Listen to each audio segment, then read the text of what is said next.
도돌이 가족과 함께하는 말씀 묵상 시간입니다. 오늘도 주님께서 우리에게 말씀을 깨닫는 지혜와 기도응답의 축복으로 함께해 주시기를 주님의 이름으로 축원을 드립니다. 오늘 함께 나누실 말씀은 잠언서 6장 1절에서 19절 말씀입니다. 어제 말씀 중에 36개에 대해 말씀을 드렸습니다. 손자병법에 싸움에서 이기는 36가지 방법 중에 가장 마지막 방법, 바로 도망치는 겁니다. 생각도 하지 말고 즉시 질 싸움은 도망쳐라 라고 얘기를 합니다. 싸워봤자 지는 싸움 할 필요가 없죠. 나중에 승리를 위하여 그 승리를 뒤로 미루는 것, 바로 지혜입니다. 특별히 사람에게 있어서 이길 수 없는 것이 있는데 바로 그것은 죄입니다. 우리는 죄를 좋아합니다. 마치 나방이 불을 향하여 뛰어들듯 우리는 죄를 좋아하고 사모하고 신속히 그 일을 행하기를 원하는 마음을 가지고 있습니다. 그러하기에 죄는 피하는 것이 상책입니다. 오늘 하나님께서는 본문에서 바로 이렇게 피해야 될 3가지에 대하여 말씀하고 있습니다. 마치 독사를 보면 피해야 하듯이 꼭 피해야 할 3가지, 오늘 말씀을 통하여 함께 나누시겠습니다. 첫 번째 피해야 될 것이 뭐냐? 바로 그것은 보증을 서는 것입니다. 사람이 살다 보면 안면 있는 사람들끼리 서로 도움을 주기 위하여 보증을 서는 경우를 종종 볼 수 있습니다.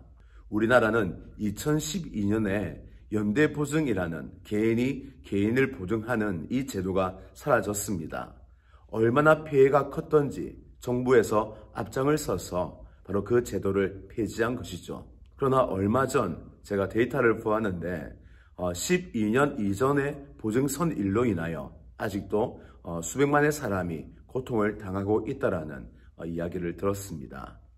보증을 쓰는 것은 참으로 좋은 일인 것처럼 보이지만 그러나 그 결과는 끔찍한 것을 볼 수 있습니다.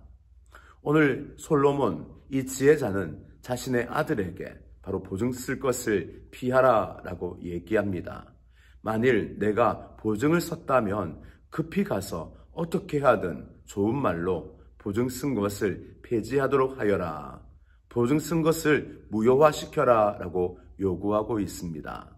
솔로몬은 자신의 왕으로서 또 재판장으로 나라의 여러 일들을 관리하였습니다. 솔로몬이 재판을 하는 경우가 있었는데 그 일들 중 가장 많이 재판을 한 것이 무엇일까요? 지금도 많은 재판 중에 하나가 돈에 관한 것들입니다. 그 시대도 이 보증에 관한 문제가 굉장히 골칫거리였던 모양입니다. 솔로몬이 여러 재판을 했지만 가장 가슴이 아픈 것은 보증이었던 것이죠. 사랑하는 마음으로 도와주고 싶은 그 마음으로 보증을 썼는데 사람이 배신하겠습니까? 돈이 배신을 하죠. 돈이 없으면 그거 갚아줄 수 없는 거 아니겠습니까? 그러다 보니 아무리 착한 사람이고 좋은 의도가 있어도 돈이 배신하여 그 사람으로 하여금 보증의 약속, 무색해지고 결국은 보증 선 사람이 자신의 재산을 빼앗기는 그 일들을 솔로몬은 많이 보았던 것입니다. 또한 이것이 사회적 악임을 솔로몬은 깨달았습니다. 그러나 여러 정황상 그 시대에 이 보증 서는 일을 막을 수는 없었고 그리하여 자신의 아들에게 말하는 것입니다. 보증은 절대 서면 안 된다. 보증을 쓰는 순간 염려가 항상 따라다니고 그 결과는 비참할 수 있다라고 말하는 것입니다. 우리는 착한 일을 또 선한 일을 주도하고 또 그 일에 동참해야 되지만 때로는 뱀처럼 지혜롭게 그 일을 행해야 합니다. 사람은 믿을 수 있지만 여러분 돈은 믿을 수 없습니다. 저와 여러분, 우리의 착하고 선한 마음이 아름다운 열매를 맺을 수 있도록 지혜롭게 그 일들을 행할 수 있기를 주님의 이름으로 축원을 드립니다. 조금 더 말씀을 드리면 여러분, 돈 관계는 깨끗해야 합니다. 특히 성도들 간에 돈을 빌려주고 또 갚는 일들이 종종 있습니다. 이것은 때로는 필요하죠. 그러나 절대 교회 안에서의 돈 거래는 하지 마셔야 합니다. 조금 전에 말씀을 드린 것처럼 사람은 착하고 믿을 수 있으나 그 돈이 언제 배신할지를 모르기 때문입니다. 돈을 빌려줄 때 돈을 받지 않겠다라는 마음이 있으면 괜찮습니다. 그 사람이 갚지 않는다 하더라도 이미 나는 받지 않겠다라는 마음이 있기에 결코 그 일로 인하여 관계가 틀어지거나 또 여러 가지 어려움을 당하지 않기 때문이죠. 이미 그 돈을 내가 돕기 위하여 그 사람에게 준 돈이기에 갚는다, 갚지 않는다 의미가 없는 것입니다. 그러나 만일 내가 그 돈을 받을 목적으로 돈을 빌려주는 것은 참으로 위험한 일입니다. 우리말로 사람 잃고 돈 잃는 일들이 일어납니다. 제가 목회를 얼마 하지 않았지만 교회에서 종종 이런 일들이 일어나는 것을 보게 됩니다. 이것은 개인의 문제가 아니라 또 교회의 문제로 확대되어서 큰 어려움을 겪었던 일들이 있습니다. 저와 여러분, 어려운 처지에 있는 사람을 돕는 것은 좋지만 지혜롭게 도와야 합니다. 오늘 두 번째는 게으름을 피하라 라고 솔로몬은 얘기하고 있습니다. 이 게으름은 미루는 것도 포함되어지고 피흘리한 삶을 위하여 해야 할 일을 하지 아니하는 것 또한 포함됩니다. 이 게으름은 사람을 피폐하게 만들고 미래가 없게 만들고 그 사람으로 하여금 발전이 없도록 하는 것입니다. 오늘 본문에서는 바로 이 부지런한 삶의 모델로 개미에 대해 소개하고 있습니다. 개미는 누가 시키지 않아도 알아서 일을 착착착 잘 해냅니다. 그리고 미래를 위하여 현재에 부지런히 일을 하고 있습니다.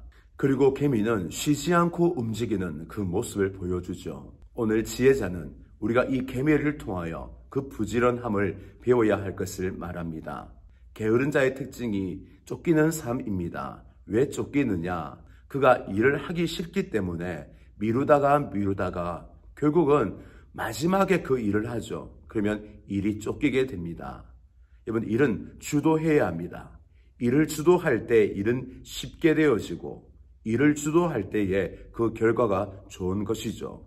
쫓기는 일은 결코 좋은 결과 가질 수 없습니다. 제가 알고 있는 친척 중에 좋은 대학에 간 사람이 있는데 이 사람은 중학교 3학년 때 고등학교 3학년 공부를 하였습니다.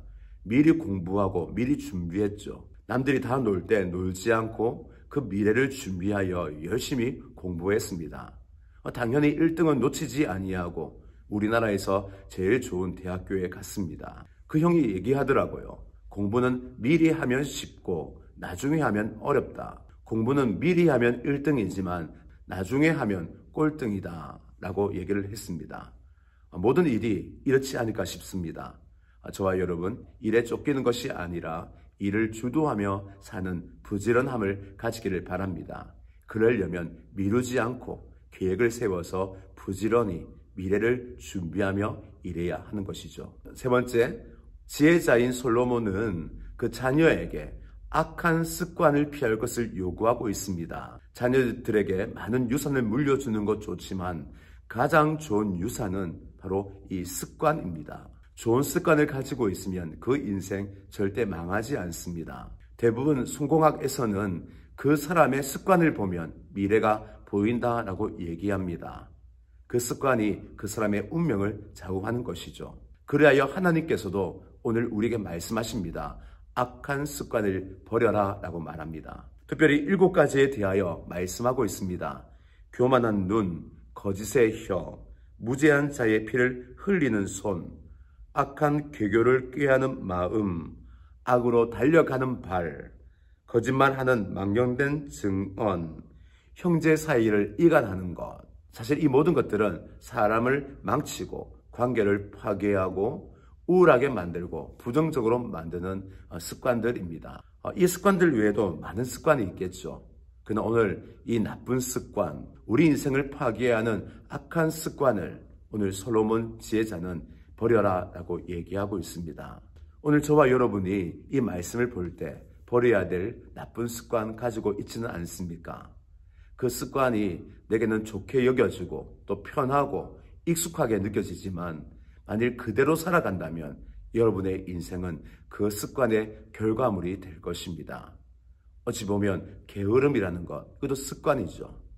저와 여러분이 좋은 습관, 특별히 신앙의 좋은 습관을 가짐으로 말미암아 하나님께서 내 안에서 이루시는 그 뜻들이 다 이루어지고 또한 그로 말미암아 우리의 인생이 풍성한 열매, 또 행복한 열매를 맺어가는 삶을 살아갈 수 있기를 주님의 이름으로 축원을 드립니다.